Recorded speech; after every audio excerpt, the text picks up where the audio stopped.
Hello and welcome to another episode of Who Knew in the Moment, the podcast. I'm your host, Phil Friedrich, and today I'm honored to have Don Weber with me. Don is an executive coach and a former government field operative, which we're going to get to hear some fun stories about. And one of the things I think you're going to hear about his journey is when you can master communication, it transcends any type of industry that you're going to go into. So, Don, thanks so much for being on today. A real pleasure. I appreciate it very, very much, Frederick. I mean, Phil, Uh, sorry. You're Oops. good. Hey, that's the tough part about having two interchangeable names. So, no. Well, to start your journey, as a youngster, you and your communication patterns, your dad thought, hey, maybe if you read a couple books, it could help you with communicating with people. So you got introduced to how to win friends and influence people and others like that. So talk a little bit about, those early years and reading, one of the most iconic communication books and the impact that it had on you. Sure, that's amazing. You did your homework on me. Very good. Yes, sir. Really, seriously, yeah. Yeah, so my dad was big on, self-development, self-improvement. He was a manager of a company. He worked in insurance. And so he was involved in, I don't know, he's the kind of like not push it, but he would read those books, so I would kind of follow suit. And Yeah. definitely Dale Carnegie's How to Win Friends and Influence People is a biggie. It really is. I still go back to it and refer to it even now because it just got little nuggets in there that, sometimes you forget about applying that they really work. Like remembering people's names. I mean, people really do like being called by their name, especially if you remember their name. Yeah. Or, giving people a good reputation to live up to. But that was a really important book for me. There were several actually. Napoleon Hill, Think and Grow Rich, Wallace Waddles. These are old books a lot of people might not even be familiar with because they're written like in the early 1900s. Yeah. Um, Wayne Dyer was somebody also I was interested in at that time. Then probably not so popular anymore, but Deepak Chopra in the Yep. 80s when he wrote his first book. He wasn't very famous back then. In fact, I had a family, our family had access to him back in that time because he was just a doctor at that time. But Yeah. these kind of people, these self-improvement sort of gurus or people, did play a big part of my life, in my younger life. And that was because of my dad and my mom too, to a degree. And it Yeah. did help me develop my communication skills. I was kinda as a kid, I was kinda bullied and stuff in, like, grammar school and all that, and I'm not gonna do all the poor victim, poor me, oh my goodness, I got a black eye when no, whatever. But it because of those experiences and years, I went to be popular in grammar school, and I didn't get picked for kickball, and in junior high, I don't know what, I didn't make it on the track team, and in high school, I didn't make it onto the football team, all that kinda stuff. So Yeah. I had to figure out ways to adapt, you right? So and that's what I did. A lot of it was survival. So I Mm. developed certain skill sets by myself without realizing Yeah. what I was doing that led me into a career that was very unusual for most people. Most people that get into that kind of work, you have to have a certain sort of mentality, a more certain psychological frame, Yeah. and you need to be pretty gifted at communication. I mean, there's one thing somebody who sits there and analyzes stuff all day long behind a desk. Very Yeah. different from somebody who's actually out there working. And then you Yep. have different kinds of people who are actually out in the field doing things. Yeah. And those skills, those communication skills, you can apply to the boardroom. You can apply them within corporations, with leaders, with teams. And I teach them all the time because they work. Yep. Not every skill works with every person. So sometimes you Absolutely. gotta, you gotta adjust and stuff. But yeah, it's critical, and I think it's becoming a little bit undervalued because people are so much focused on, oh well, AI can do everything for me. But man, I prefer to speak to a person. I mean, I get sick of like all the time. Oh my god, the phone again because I got a whatever this app. I want to buy whatever the deal is. Right? It's nice Yep. to talk to people. If they're Absolutely. pleasant. I mean, they're Yeah. grouchy. I mean, not so much, but Absolutely. So talking about that and growing the communication skills and applicability, you went to school and to college, and post college you end up starting in the world of insurance selling. So talk a bit about, learning the, art of communication in the form of selling, because it's a little bit different than just one-on-one communication. yeah, for sure. So, okay, I graduated. I got involved in insurance. I became an insurance broker. Mhm. And I didn't know much about insurance, but while I was there, I was getting training and so forth. And I went to a Tony Robbins conference. He was not famous. This had probably been 1991, 92. There's about 200 people there. In fact, the reason I Amazing. even went was because a buddy of mine from university was promoting his Tony Robbins seminars. I mean, Tony Mm. Robbins was not a big deal, right? Yet, not even Yeah. really.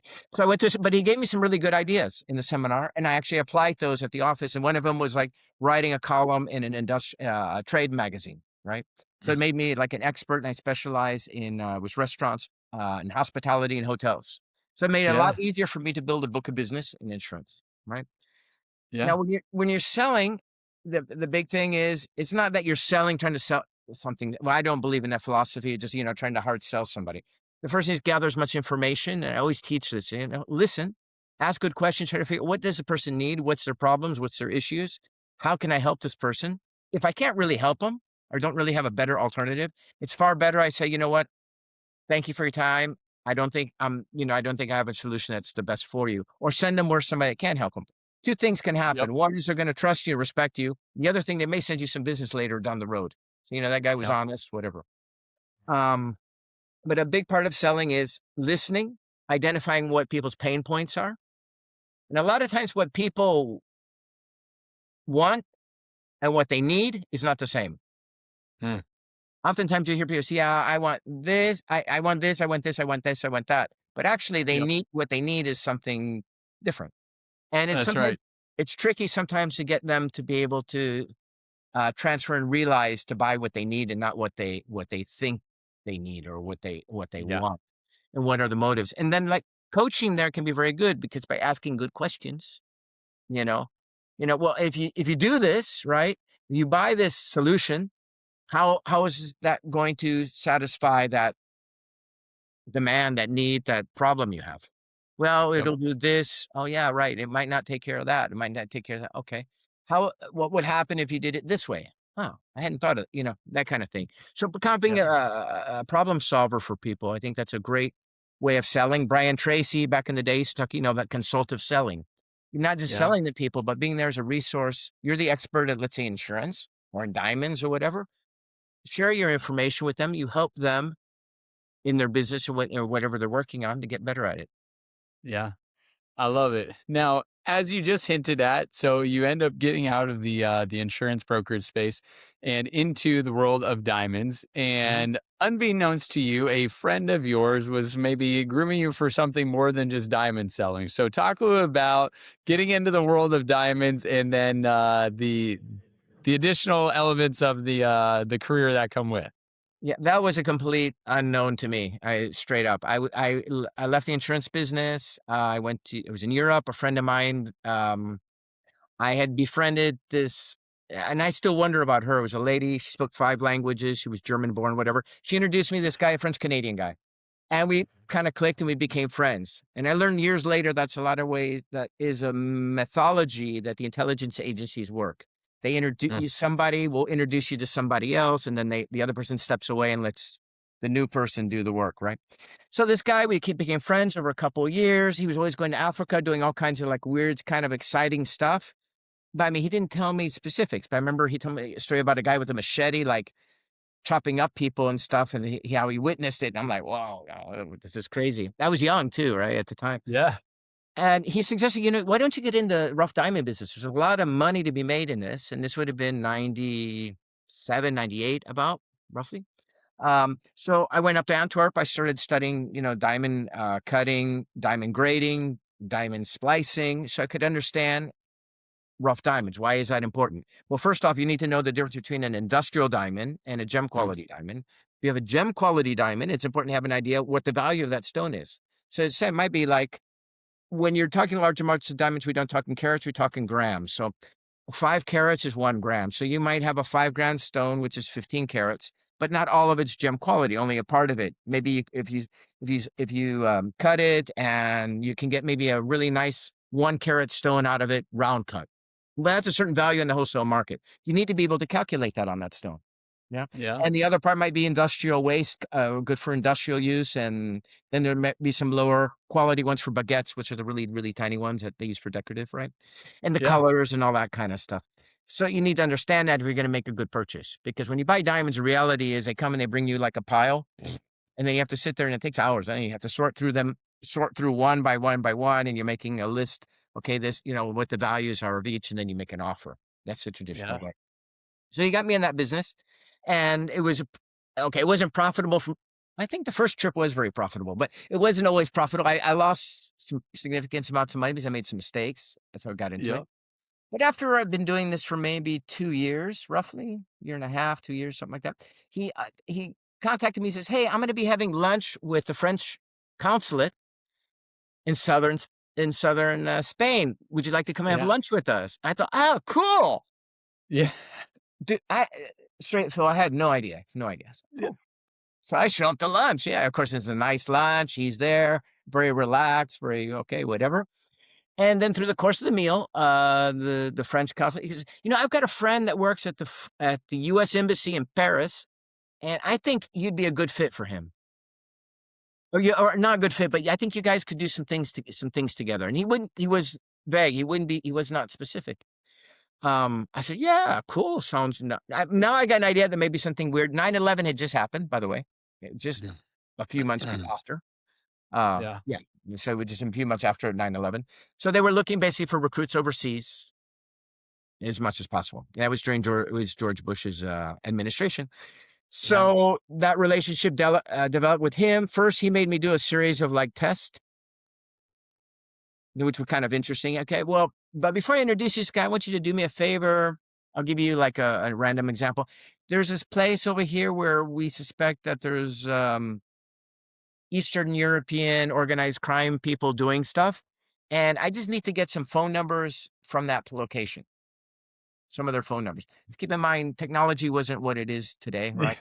So, what is you go in there physically, right? I start drinking, hanging out there, getting to know people. And yeah, so I linked up with the boss's girlfriend, and I got her phone. I copied her SIM card, and I brought it to the French guy.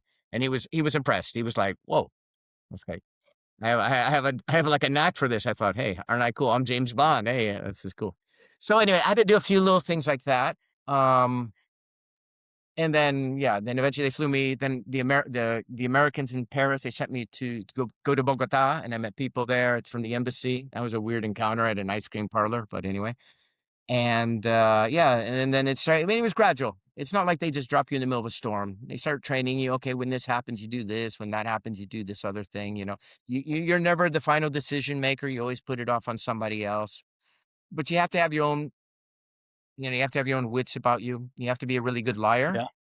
a really Mm. good liar, because you need to be able to come up with stuff like you might come into a situation with a story, Yep. but unexpected things happen, so you need to be able to improv very well in the moment, and then remember what you're doing with this guy because you might hang out with him for the next 4 years. Right. Serious, yeah. So, yeah, that was kinda that. So that was, I guess, communication skills. Yeah. So talk a little bit about, all right, so we're cultivating these different relationships with different people. And yeah, you kind of just keep getting passed from one person to the next. And uh maybe the career path starts opening up and turning into opportunities. So talk a little bit about, I mean, was there part of you that was nervous, not wanting to do it? Was it something, hey, you were just excited about the opportunities? Talk a little bit about that for you and just kind of the mindset going into this new endeavor. I'm I think a bit of a nut, straight up, because it was very exciting. The adrenaline, there's a power thing to it. "Ooh, I'm doing all this like, secret stuff." Yeah. "Ooh, cool, I've got a passport now in somebody else's name, that's dead." Well, anyway, we won't go into all that, but, this stuff started happening, and it's like, "Wow, this is real," "This kinda world really exists." "Well, yeah, we need you to go meet our guys from Interpol in such and such a country," and you have a meeting with 5 guys from Interpol. This is the early stuff, right? And you're like, Yeah. "Wow," you know? The director of Europol has asked us if you could check on you start feeling pretty full of yourself, you know what I mean? You start feeling kind of Yeah. important, kind of. Um, and I would say most of the successes I had was luck or just karma or something because it happened so many times. Things like I would check into a hotel and the person that I was after was there or sitting on an airplane. This would be a cold one. And turns out, "Oh, you're from Colombia. Cool. You're going where? Oh, you're going to China. Fantastic. Why? Oh, you're going to buy stuff there." And immediately I knew something was going on. And since I happened to be going in the same direction, why don't we become friends? I've got a place back in Bogota. Yeah, cool. Yeah, fantastic. So there were a lot of coincidences in that business. I was told are not always coincidences, but Mm, there was definitely an energetic kind of thing that things just happened, flowed, and good results happened as a result of it. But it wasn't all like pretty. Yeah, it wasn't all like it's not like the movies. You don't sleep all that well at night. Later on in life, every day I would leave either my house, my hotel, or wherever I was staying, and I'd wonder what's coming back that night. yeah, You know, and saw some pretty nasty stuff, dead babies, and people get killed. I mean, right next to me, kind of stuff. So yeah. things get, as the more you get into it, the grislier the things get. At the beginning, no, but later on, yeah. Yeah. So I know you said over time, they were given kind of like small, well, not small, but just little projects here and there and, kind of testing one and maybe cultivating relationship there. But was there any, like formal training that you went through over time or, as you're prepping for certain missions or, I guess maybe that's not the right term, but certain events, was there training that you were getting subjected to or kind of learning and enhancing different skills? Yeah, they definitely usually if you're going into a new situation, right? Okay, my thing would always say, okay, if I'm gonna meet somebody, let's use this as an thing. Well, I don't want to try to get a profile on the person. So I always used to like insist I need to know as much as I can about the person before I meet them. So I know what I'm Yeah. meeting, what I'm dealing with. And I was very good at being a chameleon. So I was very good at adapting myself, Mm. even accents and stuff like that. Yeah. It's a bit weird in the head, but I was very and I could keep it going for long periods of time, even under the influence of alcohol. Not large amounts, but, even if I had a little bit of a buzz from a couple beers, I could keep it together without much danger. We'll say, though, in that work, it's not a good idea to be getting, like, smashed with your, Yeah. your objectives or your targets. That's not a smart thing to do. Um, Yeah. but, yeah, they would definitely give you tips. "Okay, so if I get in this situation, do this, or handle it this way." If they would almost always, yeah. They would always tell me how they wanted me what to do. If this happens, do this. If this happens, do this. If this happens, do that. It wasn't like a kind of job where maybe you have a police informant who's wearing a wire going into a situation, that kind of thing. Although I did happen on occasion for certain situations, a camera or something like that, where you'd wear some kind of equipment, whatever. But that was not the normal protocol. We didn't do that very often. Because we're working overseas, so the environments are a lot more difficult to control, and the Mhm. danger there's a huge danger factor. I mean, you think about right now in Mexico, in Jalisco, right? Right. They catch you with a wire on you. What do you think's going to happen to you immediately? It Yep. doesn't matter who you're associated with. I mean, unless Right. you're. So a lot of times that kind of stuff was not in the best interest of anybody. You just have to have a good memory, be able to remember car plate numbers and phone numbers and faces and what's being said. A good memory is important. Yeah. So in that instance, were you more working for the French? Were you working for the US? What was the dynamic for you there? The reality, and I think most people don't understand this, the agencies, they collaborate, Mhm. right? And most people always think, yeah, USA and UK. I can tell you from experience because I used to go drink with the UK ambassador. About every month or 2, I'd go have a couple beers with him, right? There wasn't that much collaboration between there were on certain issues, but not that much.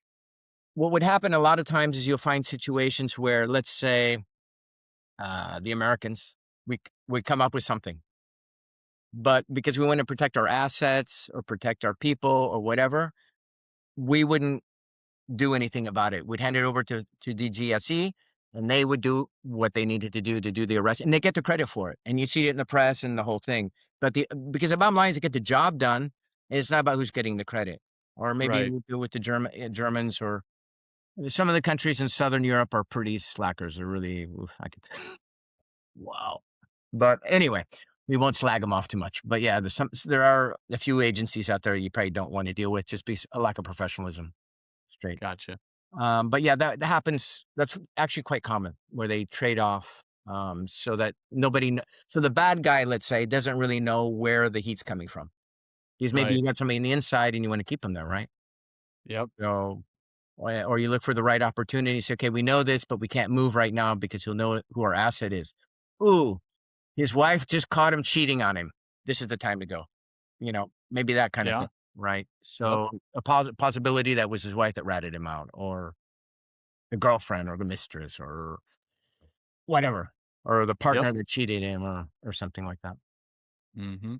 Oh, that's good. So after you do this for about 15 years, if I understand correctly, you end up kind of transitioning out of it. So talk a little bit about, did it just become something where, gosh, there's got to be more out there, or, hey, the lifestyle is stressful and, hard to maintain. So it was just burnt out and needed to pivot, or, what ended up leaving or leading to you kind of leaving that world? Well, first, I almost died a couple times. The Mm. first time that didn't discourage me. I got better. So I kept going. Then the second time, we also had a change in administration. We moved from George Bush's administration to the Obama administration.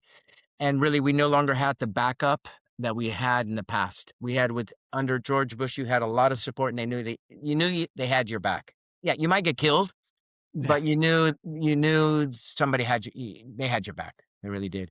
With Obama, that was no longer you didn't feel that, not the case. And that wasn't just my experience or my perception. I spoke to multiple other people, and they were the same in agreement.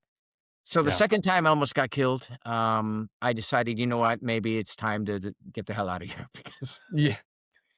this is not working. And the truth of the matter is, I'd never had any. I've had some close calls before, but I'd never had like physical attacks where somebody actually got to me, right? And those Yeah. both happened with a reasonably very short period of time, and actually was both were post Bush's administration. So I'm not going political here, but that is the fact. So Yeah. Amazing. So, as you're transitioning out of that world, what spawned you to get into the world of, kind of coaching and communication coaching, or how did that endeavor come to be? that's a great question, Phil. I love this question. I really do. I was traveling around. Okay, we had the financial crisis too. Remember 2009, Yeah. everything, Lehman Brothers, all that thing happened. So 2010, 2011, 2012, I was kind of traveling around, mooching around the world. I tried to start a IT software business. It didn't work out too well. I learned a lot though, but lost a fair amount of money, but that's not the issue. Um, I came back to Europe, and a friend of a friend had a school, and they needed a native, I think, yeah, they needed a native English speaker to handle their kindergartners, because if not, they were gonna lose their certification because the certification board was coming in, and then whatever. Said, "Please, please, please, please." Just for a few weeks. So I was there Yeah. for about 2 months, 6 weeks, something like that. And I told her, I said, "I know nothing about teaching, especially little kids, nothing. Don't worry, I'll be with you in the classroom. I'll help you organize everything for you." And she did, and it was cool.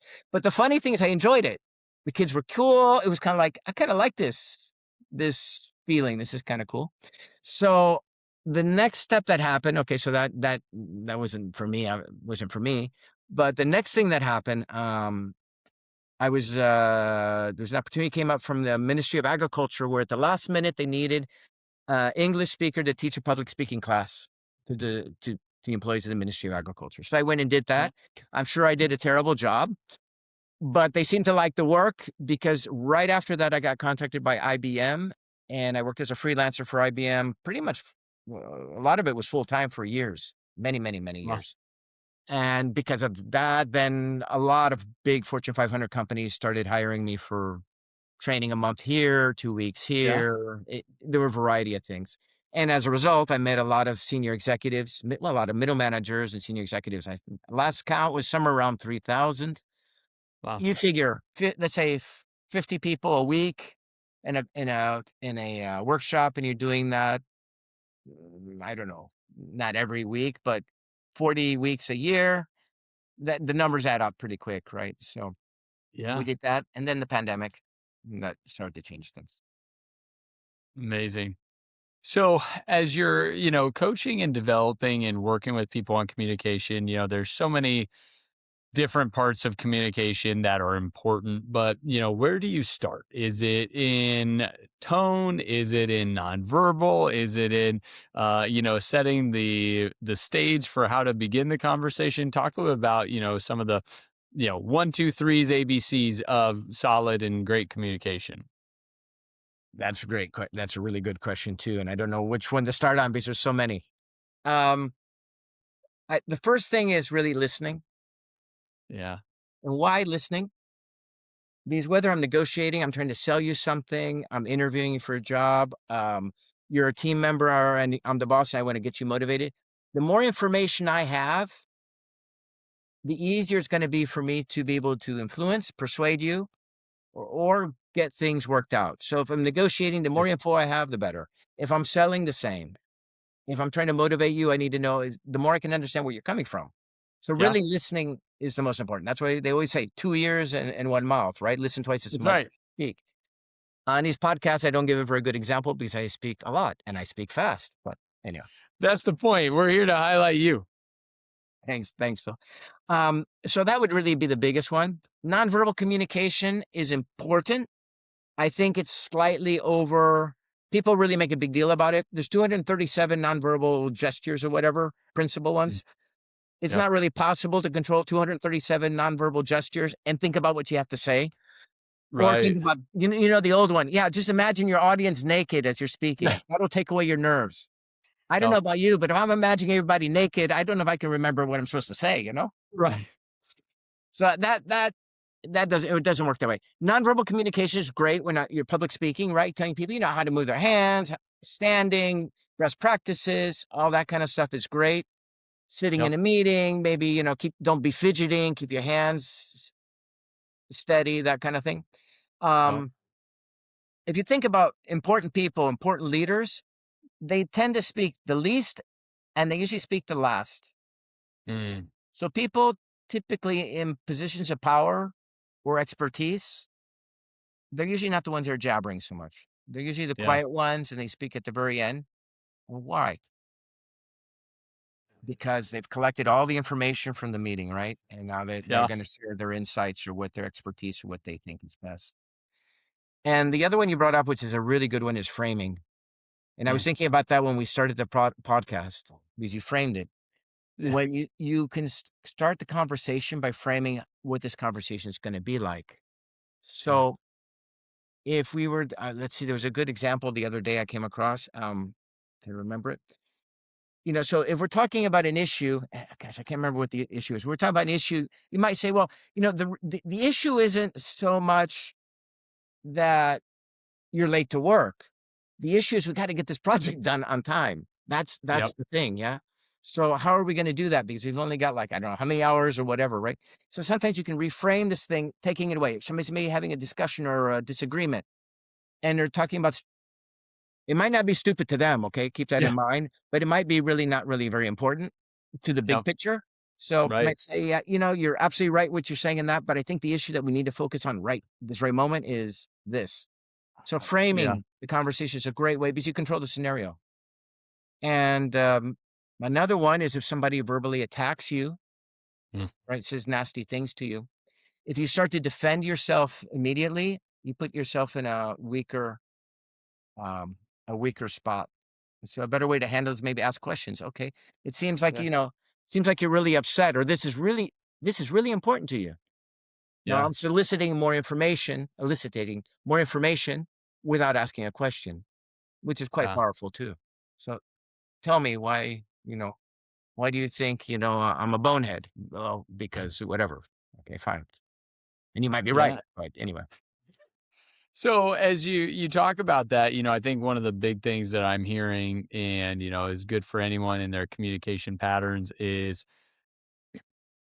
the adage seek to understand, right? It's oftentimes one comment is made and then that all of a sudden impacts the way that I'm feeling. And then if I'm feeling a certain type of way, I'm going to respond a different type of way. And I lose control of my, reaction just Right. because of the way Don said something instead of asking follow-up questions and seeking to understand, well, what was the real reason behind the comment, or what was the real feeling that Don had behind his comment? Exactly. Maybe Don said it in the wrong way. And that's part of Hmm. emotional intelligence. You need to have self-awareness to be able to control your own stuff, your own ego, your own whatever, and get Yeah. curious. Say, okay, wait, why did this person just tell me that? What's going on here? Maybe even whatever. And a lot of times you'll disarm the person just by doing that. So rather than situation escalating, Yep. you de-escalate the situation. You show interest in the person, respect. You make them Yep. feel significant. All those things that most people crave. You Yeah. give them that. I mean, there's a few psychotic people out there. It might not work, but majority of Yep. people they want to feel respected, liked, accepted. And it's normal, right? So if you give them Absolutely. that, they're gonna like you, Phil, that I much love more. it. Yeah.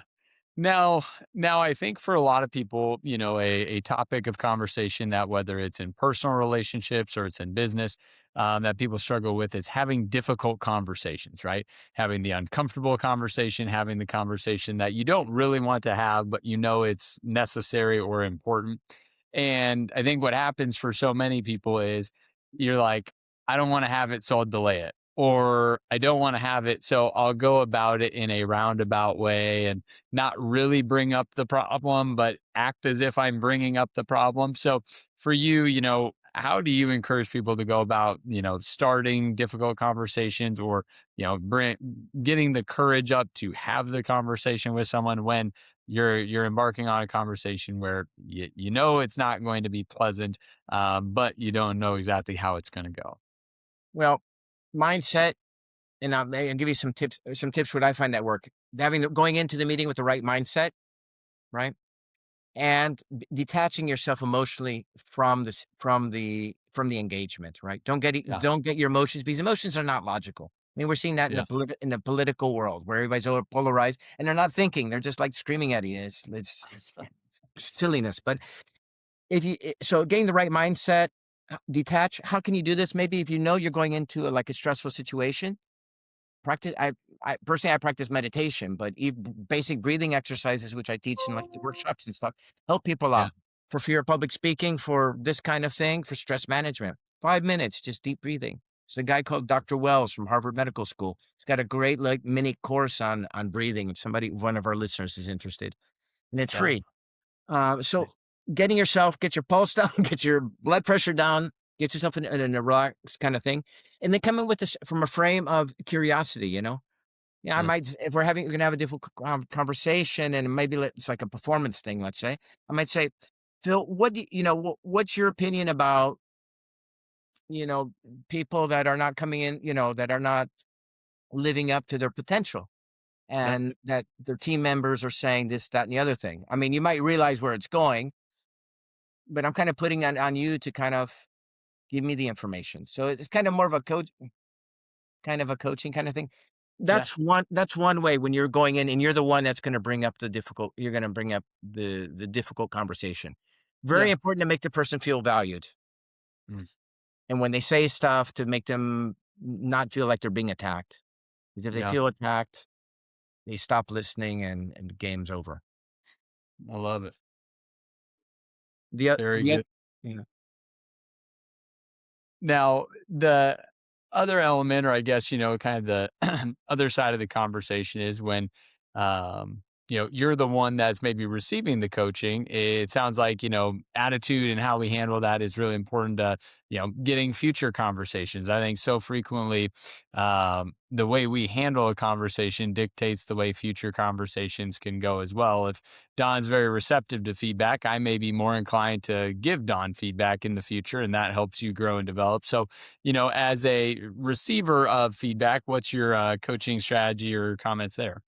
Well, I think when you're giving people feedback, again, making them not f it's funny because some people can give feedback and you'll put the person go on the defense, so they won't be listening and they're gonna reject everything that's being said. If Yeah. the feedback comes from the place of the person perceives that you're trying to help them and make them better, and yes, you care about them, they're gonna be much more likely they're gonna be receptive to that. The other thing, sometimes working with people, which I didn't say earlier, is like looking for like a mutual solution. Mm. So we got this performance issue. Let's find a solution that can work and find out maybe how I can help you, support you, so we can get this worked out because whatever, depending what the thing is. These are all role play, kind of mini role plays. Yeah. But it's really important though, the person coming from a place where the person believes that you're there to help them. You're there Mm. to empower them. You're there to make them better, not there to criticize them. Because again, nobody likes to be criticized or told that they're stupid or inferior or they're not living up to, they're living up to their potential, which is, I think I said earlier, but anyway, oops. No, I love it. Well, good. Well, Don, I want to say thanks so much for being on today. Are there any other pivotal moments that you'd like to highlight in your journey for us today? Mm, let's see. One big one I would share with people is in that old life that I used to live. Yeah, I was so focused on the material world, chicks, Mm. money, material stuff, and I lived a really good life during that period of time, believe me. I mean, I didn't have my own private jet, but I live well, alright? Yeah. What you find when when you think you're gonna die is that all that stuff doesn't really matter, Mm. and whatever you make the center of your life, if you make the center of your life something that you can actually lose on this earth, you're vulnerable. If Yeah. you make the center of your life something maybe more spiritual, you can't lose that. And so no matter Mm. what happens, you never lose it. If your center of Good. your life is your money, what happens if you lose your money? Right. You got nothing. You're done. You're cooked.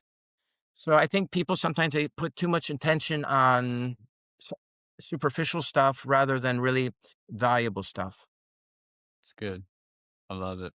Well, Don, thanks so much for sharing your journey and your wisdom. And yeah, we'll be looking forward to following up again soon. Cool. Thanks, Phil. I appreciate it. Awesome. Amazing.